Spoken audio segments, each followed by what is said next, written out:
Alonso, yeah, he's a serviceable defender, but Yeah, he's not better than Vlad.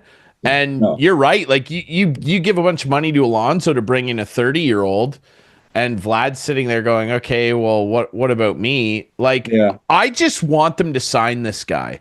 Like, just sign this guy. Because Brian Hayes has been saying it for a while. If you're not gonna keep this guy, I don't think Jays fans will ever believe that this front office and this ownership group will no. keep any big homegrown talent. No, I hate to toot my own horn, but it's just posted up today. But we call them long reads at Postmeet. There's a 4,000 word feature I did on Vlad and the whole situation about how he went from being like the entire future of this franchise from the time basically that he was 16 years old, certainly from the time that he was 18 years old when he had that incredible season with New Hampshire. And I've known him since then. Like I went to New Hampshire to do a feature story on him when him and Bo were, and John Schneider was the manager with the New Hampshire Fisher Cats. And, just to follow the trajectory of him since then, when he made his major league debut, when he hit his first two home runs in San Francisco, when he his first home run derby, which he didn't win, but he stole the show, even though Pete Alonso won it.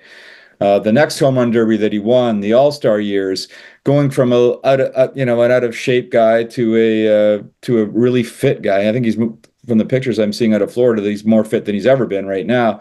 To a guy that went from an 18-year-old to a 20-year-old to now a 25-year-old who's very mature and he's a very dedicated professional. Toronto sports fans have seen this guy grow up. Like we've been like parents to him. We've followed his career. We've been excited about him. We've seen his highs, we've seen his lows, we've seen his growing pains, right? And now all of a sudden he could be at the zenith of his career. 2021 was his best season for sure, right? Regressed a little bit in 2022. After had not a very good 2023, and I remember talking to him at spring training last year, and he said that was kind of like the wake up moment for him. It's like if I'm going to be who I can be, I really have to, I have the talent. I can be a really good player, but if I want to be one of the best in the game, I got to take this seriously. So he went to a personal trainer in Tampa last year by the name of Nicole Gabriel, and he came into training camp as fit as he's ever been.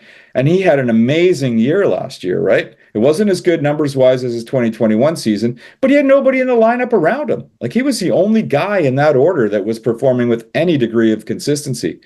Now he's coming into this season a little bit jaded about the process. He did go to arbitration last year. He's claims that the Blue Jays lowballed him by $100 million in his mind, and somehow this franchise is going to let him get away. Why didn't they lock him? Why didn't they just pay the money 2 years ago or last year? I get why you wouldn't pay it after 2022. He didn't have the greatest season.